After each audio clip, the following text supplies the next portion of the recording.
do you love loot? Do you love it when you beat down an enemy and get showered with bright pillars all over the ground? Well, I have news for you. Today, we're looking at a bunch of games that focus on loot, ranging from games where loot is a little secondary, to games that shower you in bright orange, purple, blue, and gold pillars. So hold on to your loot as we dive in. At 11, we have Gotham Knights. The next couple of games definitely fall into the subtle area of looters. This one can be a bit divisive, but in terms of gameplay, there's some fun to be had. Upon its release, Gotham Knights received generally positive reviews from critics, with many praising its engaging storyline and characters, improved combat mechanics, co-op gameplay features, faithfulness to the Batman universe. However, some critics noted technical issues such as poor optimization and bugs, repetitive mission structures, lack of innovation in certain gameplay mechanics. The loot system in Gotham Knights uses a combination of randomization and progression-based mechanics. As you progress through the game, you'll encounter more challenging enemies and have access to better loot. The game also features a loot ladder system, where defeating tougher enemies can drop better loot, which in turn allows you to take on even tougher enemies.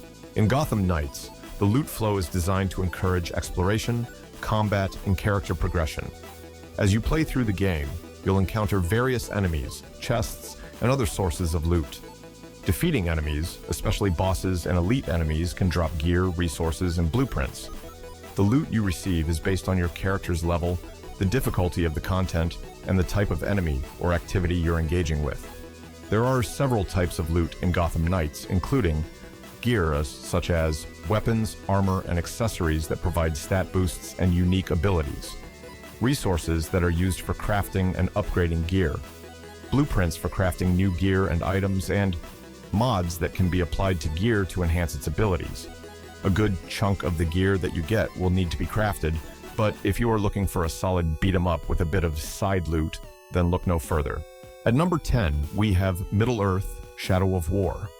Shadow of War features an open-world design, allowing you to explore Mordor and other regions of Middle-earth. The game is probably best known for its Nemesis system, a dynamic system where orcs and Uruk-hai have their own personalities, strengths, and weaknesses. You can recruit and dominate them to build an army, or kill them to weaken Sauron's forces. As you progress through the game, you'll earn loot, including weapons, armor, and abilities. You can upgrade your gear and abilities using experience points and resources. The game also features a skill tree, where you can unlock new abilities and upgrades. After the removal of microtransactions, the loot system was rebalanced to focus on earning loot through gameplay. Players can now earn loot boxes by completing quests, defeating enemies, and participating in events. The loot boxes still contain random loot, but the system is designed to be more rewarding and less reliant on microtransactions.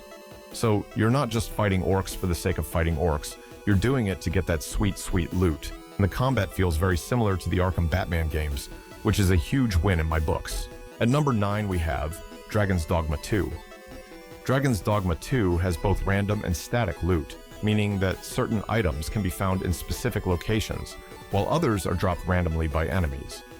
Vendors in the game also sell items and their inventory updates based on the player's progress.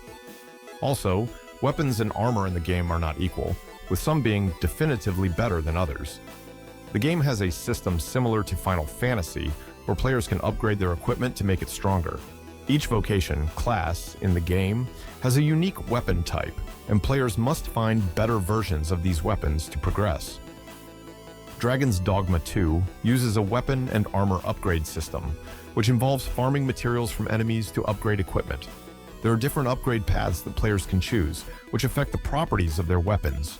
Additionally, the game has hidden mechanics that affect how weapons and armor work, which players must discover through experimentation. With its unique blend of random and static loot, you'll be driven to explore every nook and cranny to find the best equipment for your vocation. The game's weapon and armor upgrade system adds a layer of depth as you choose the right upgrade paths to maximize your damage output. At number 8, we have Sword Art Online: Hollow Realization. Hollow Realization features a mix of exploration, combat, and character customization. You can explore the world, complete quests, and battle monsters in real-time combat. The game also has a deep character customization system, allowing you to craft your own unique playstyle. The game encourages chest looting and exploration to get better equipment. In every area, there are sealed chests that are protected by a group of higher-leveled mobs or a mini-boss. Defeating them will remove the seal, allowing you to loot it. These sealed chests usually contain rare equipment and can be farmed multiple times by revisiting the area again for a chance to get a better variant of the same item. There are also regular episode quests that will appear on the map where you have to defeat a group of specific enemies or boss within the marked area.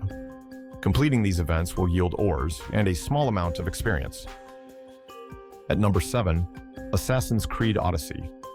Odyssey has a vast open world, a rich storyline, and various side quests, naval battles, and combat mechanics. The loot system is a key aspect of the game, with items dropping from various activities, including story quests, side quests, conquest battles, and exploring.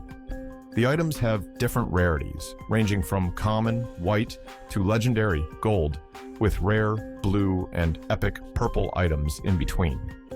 The game's loot system is designed to encourage players to explore and engage in various activities, as loot can be obtained from almost anything. The items can be equipped in various slots, including head, arms, torso, waist, legs, bow, main weapon, and second weapon. The blacksmith plays a crucial role in the loot system, allowing players to upgrade their gear, buy and sell items, and break down items into materials. The blacksmith also offers an engraving system, which allows players to add perks to their gear. These perks can be unlocked by completing certain objectives and quests, and can be added to any armor piece or weapon, including legendary items. Finally, legendary gear is the most desirable type of gear, offering the best engravings and bonuses. These items can be obtained through quest rewards, killing specific enemies such as cultists and mercenaries, or purchasing from the Oikos of the Olympian shop, which resets its inventory every week. For number 6, The Witcher 3. Witcher 3 can be summarized to this: if it's not nailed down, take it. The loot in The Witcher 3 is any item or resource that you can pick up in the game world. This can include weapons, armor, potions, ingredients, and more. There are several ways to get loot in the game. You can find it in chests, on shelves, or even on the bodies of monsters you've defeated. You can also loot from containers like barrels or crates, and even from other characters in the game. Loot in The Witcher 3 comes in different rarities, ranging from common to legendary. The rarity of an item determines its stats and how useful it is to you. Rare items are usually more powerful, but also harder to find. One thing to keep in mind is loot weight. Each item has a weight value, and your inventory has a limited capacity. If you're carrying too much loot, you'll become over-encumbered, which can slow you down and make it harder to fight. We are now moving on to our more typical loot-styled games. At number 5, we have Wulong Fallen Dynasty. The gear system in Wulong is composed of two main components: rarity and upgrade level. Rarity determines how many stats a gear piece has, with a maximum of 5 stars, achievable only in New Game Plus, which is the post-game content after completing the main story. This is only if you don't have any DLC. On the other hand, the upgrade level dictates the power level of the gear, with a maximum of +9 achievable by the end of the story.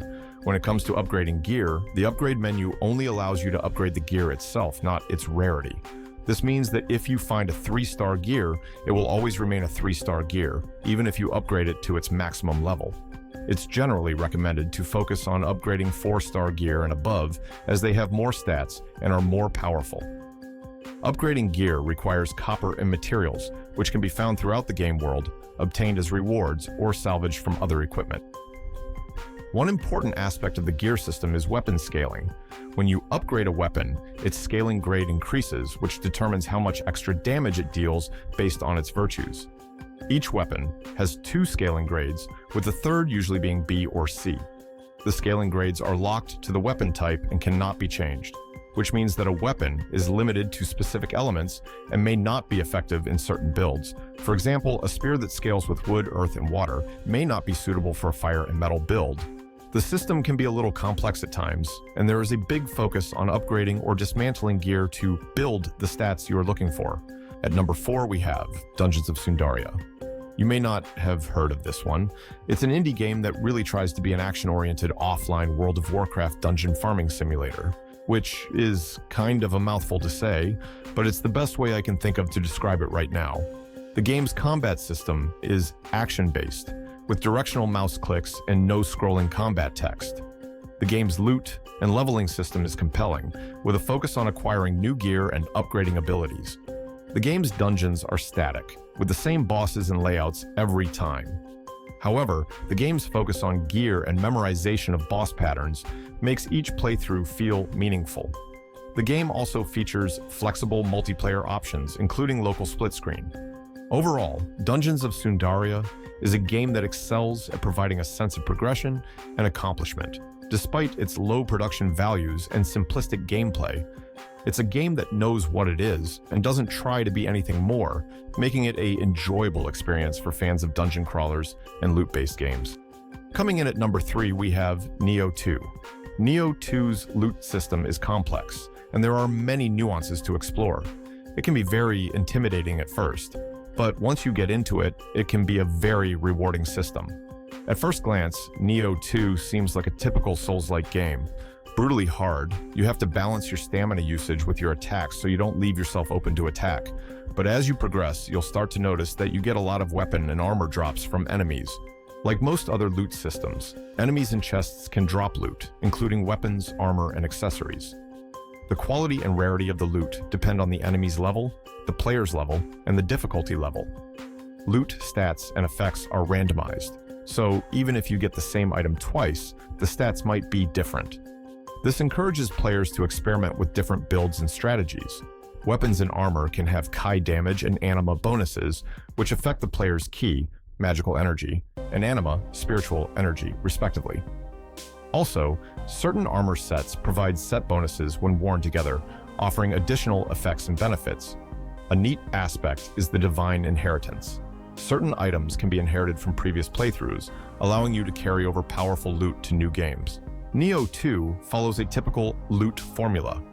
Farm specific enemies that drop the items you need. This might require replaying levels or using specific strategies to increase drop rates. Experiment with refashioning and soul matching to optimize your build. Rinse and repeat until you can pretty much one-shot everything in sight. So, while it may be daunting at first, if you love a good loot grind, Nioh 2 has it. You just may have to push past an initial barrier of pain in the opening acts of the game, but it's worth it. At number 2, we have Godfall. The loot system in Godfall is comprised of 5 core layers, each offering unique benefits to players. The first layer consists of over 120 unique weapons, each with a primary and secondary trait, which can be equipped in pairs. The second layer includes trinkets, such as amulets, rings, and charms, which also have unique traits and can be equipped in specific combinations. The third layer is the Life Stone, a self-healing item with primary and secondary traits that can be equipped singly. The fourth layer is the Battle Banner, a charge-based item that provides buffs or debuffs when placed down, making it a powerful tool in co-op play. Finally, the fifth layer consists of augments, which are slotted into an augment constellation, a customizable skill grid that varies by Valor Plate, allowing players to tailor their playstyle to their preferences. That's a lot of different random rolls. To get that sweet loot, Godfall has a few endgame options for you to grind for your gear. The game features 3 endgame activities: Ascended Tower of Trials, a challenging mode where players face increasingly difficult waves of enemies; Dreamstones, where players complete trials and defeat powerful enemies to earn items which can be used to upgrade their gear and Valor Plates; Lightbringer, where players navigate through dark areas, escort the light, and face off against the Heart of Darkness to earn rewards and loot. Finally, at number 1, we have Stranger of Paradise. Stranger of Paradise's combat is fast-paced and intense with a focus on action and quick reflexes. The writing and characters are also notable for their quirkiness and edge, with a tone that's reminiscent of early 2000s anime and new metal music. Despite its absurdity, the game has some strong points, particularly in its gameplay. However, it's more similar to Diablo than Dark Souls, with a focus on collecting and managing loot. The game's inventory system is complex, with a huge number of items to collect and manage, including weapons, armor, hats, masks, and consumables. This can be overwhelming, especially since each party member has their own loadout to manage. Fortunately, the game has a magical button that can optimize loadouts for each character, making it easier to manage the sheer amount of loot. However, players who want to maximize their gear's effectiveness will need to get involved in the inventory management process, as the optimization system doesn't always take into account the player's job affinity. Overall, the game is meant to be fun and lighthearted, with a focus on collecting loot and enjoying the ride.